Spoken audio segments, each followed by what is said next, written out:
Writing. The first thing people noticed was the silence. Not the usual roar of machines echoing through the massive steel walls of Huxley Motors.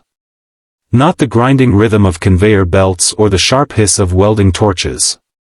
Just silence.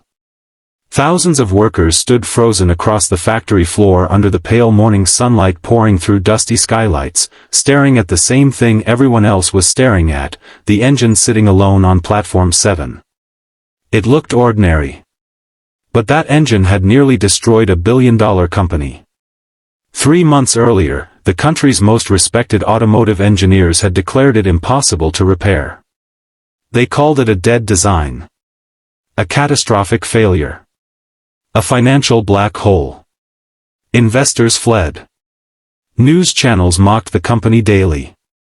And when the experts finally turned toward CEO Malcolm Vey and quietly told him, "That engine is finished," even he looked like a man attending his own funeral. But standing quietly in the back corner of that factory was a tired single father with grease on his hands, dark circles under his eyes, and a secret nobody believed could change everything. Before we continue, take a second to like, comment, share, and subscribe to the channel, Wisdom Story House, if you believe people deserve second chances and that kindness can still change lives. Stories like this remind us that sometimes the world's greatest miracles come from the people nobody notices. Elias Mercer had spent most of his life being invisible. At 38 years old, he lived in a cramped apartment above a laundromat with his 9-year-old daughter Ivy. Every morning before sunrise, he braided her hair while she sleepily ate cereal at the kitchen counter. He packed her lunch carefully every single day, always slipping handwritten notes into her backpack because he knew she had trouble making friends at school after losing her mother so young. Then he would walk her to the bus stop before heading to Huxley Motors, where he worked the lowest-level maintenance job in the entire company. Most executives never learned his name. To them, Elias was just another blue uniform pushing carts through oil-stained hallways. But what nobody knew was that Elias had once been one of the brightest engineering students in the state. Years earlier, he had abandoned college after his wife became seriously ill. Hospital bills swallowed everything. Dreams disappeared quietly. And after she passed away, survival became more important than ambition. So Elias repaired broken machinery during the day and spent nights helping Ivy with homework under flickering kitchen lights. Life had taught him how quickly hope could disappear. Still, every lunch break, he walked past platform 7. That engine fascinated him. The company had spent nearly 7 years developing the HX-9, an advanced fuel-efficient engine expected to revolutionize the industry. It was supposed to save Huxley Motors from falling behind competitors. Instead, during final testing, the engine catastrophically overheated. Internal fractures destroyed multiple prototypes. Engineers failed repeatedly to identify the root cause. Millions disappeared every week. Headlines called it the engine that buried a giant. Then came the experts. Teams from Europe. Specialists from Japan. Elite consultants flown in from Silicon Valley. Every one of them reached the same conclusion: the engine design itself was flawed beyond repair. The project was dead. And so, one by one, workers were laid off. Entire departments vanished overnight. Men who had worked there for 30 years left carrying cardboard boxes and avoiding eye contact. Cafeterias emptied. Hallways darkened. Fear spread through the factory like smoke. Elias saw it all while silently repairing broken hydraulic lifts and conveyor systems. One afternoon, he noticed CEO Malcolm Vey standing alone near platform 7 after everyone else had gone home. The old executive looked exhausted. His silver tie hung loose around his neck, and his eyes carried the weight of thousands of employees depending on him. Malcolm stared at the engine like a father staring at a dying child. That image stayed with Elias all night. At home, Ivy noticed him distracted while washing dishes. She asked him if something was wrong. Elias smiled weakly and told her adults just worried too much sometimes.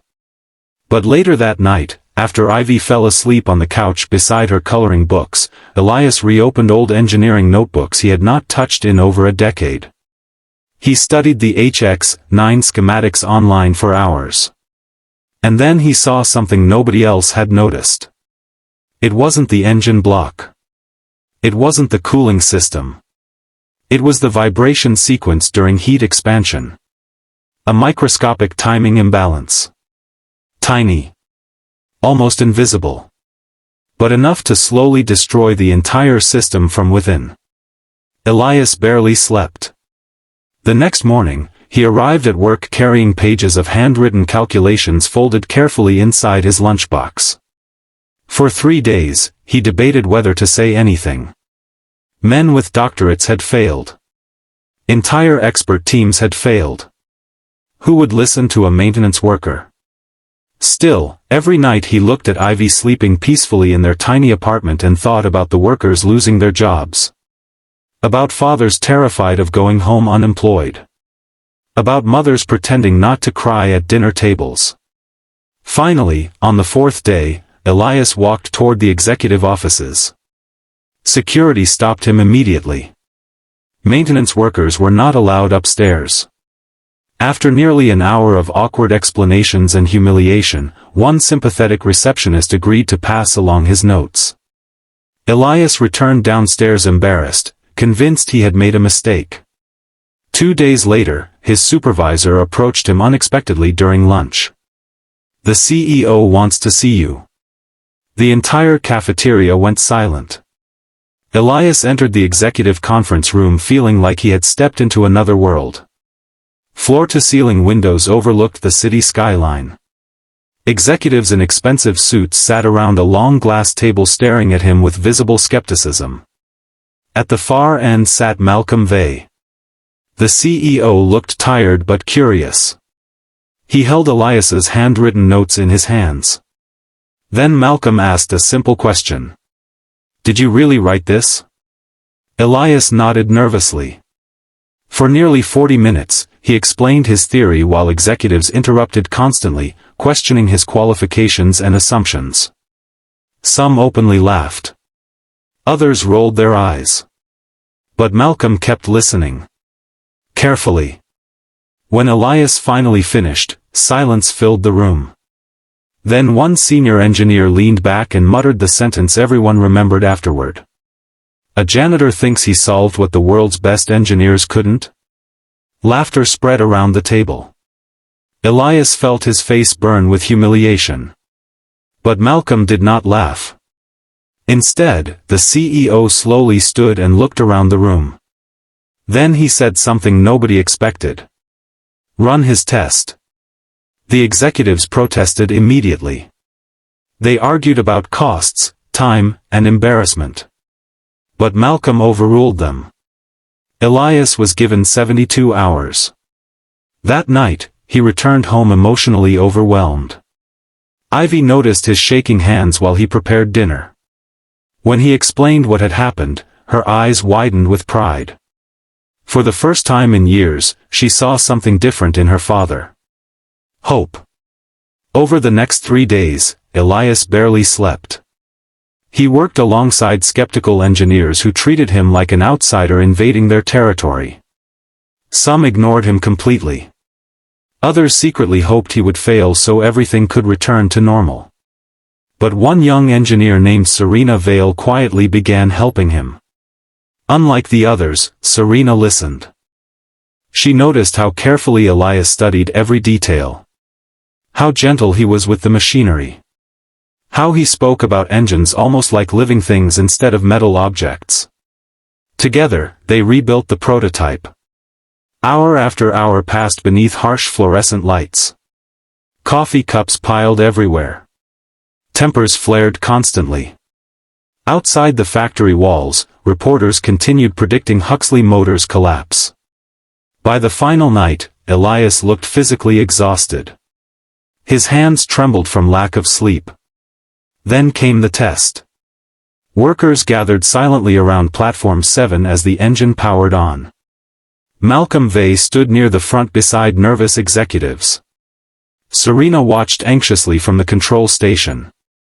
The engine started smoothly. 10 seconds passed. Then 30. Then 1 minute.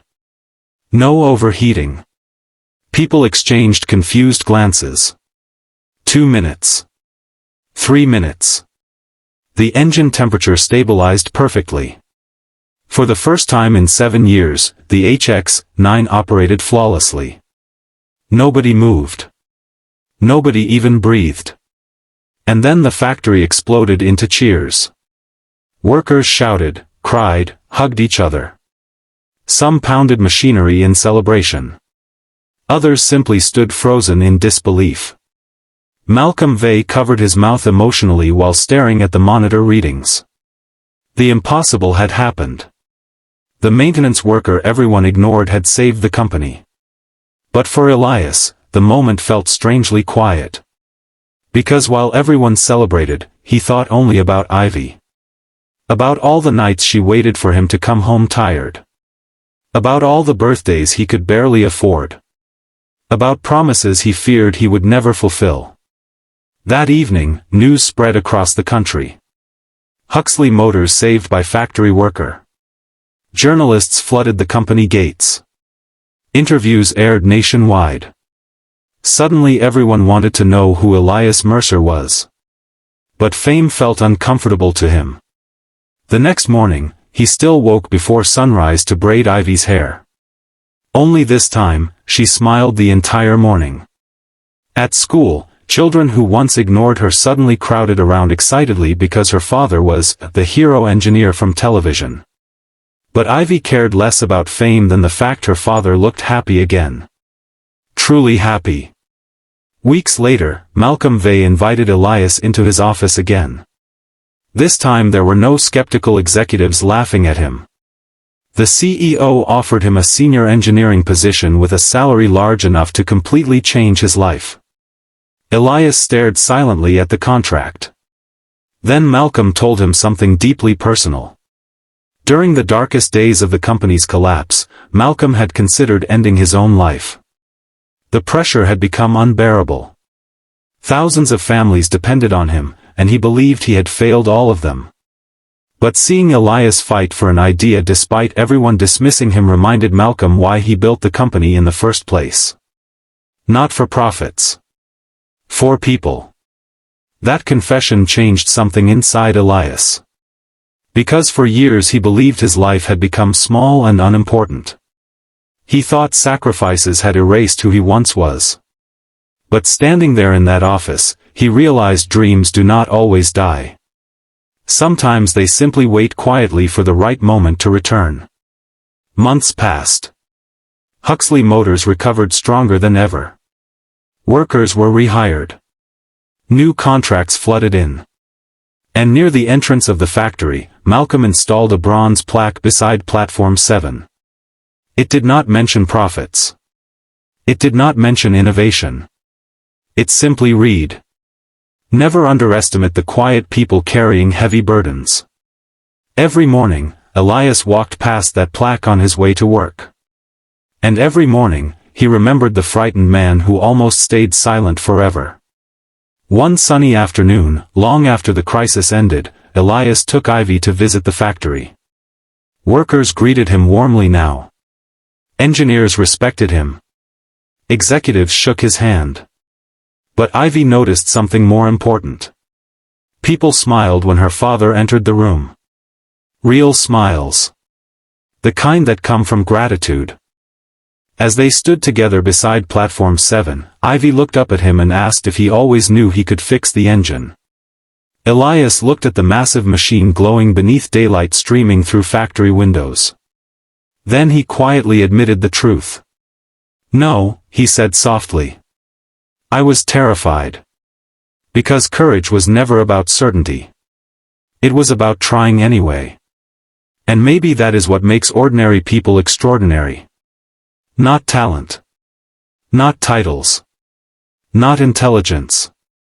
But the willingness to keep going when life gives every reason to quit." If this story touched your heart even a little, please take a moment to like, comment, and share this video with someone who may need hope today. You never know who is silently struggling, waiting for one reason to believe in themselves again. And before the story ends, comment below, quiet people carry the loudest strength. Let those words remind someone out there that being overlooked does not mean being worthless. Years later, employees at Huxley Motors still told new workers the story of the single father who saved the company. But the version that spread through the factory was never really about the engine. It was about a broken man who thought life had passed him by. A little girl who never stopped believing in her father. And the moment the world finally realized that sometimes the people standing silently in the background are the very ones holding everything together. Because beneath tired eyes, worn-out clothes, and quiet lives, there are human beings carrying invisible battles every single day. And sometimes, all it takes is one chance. For the world to finally see them.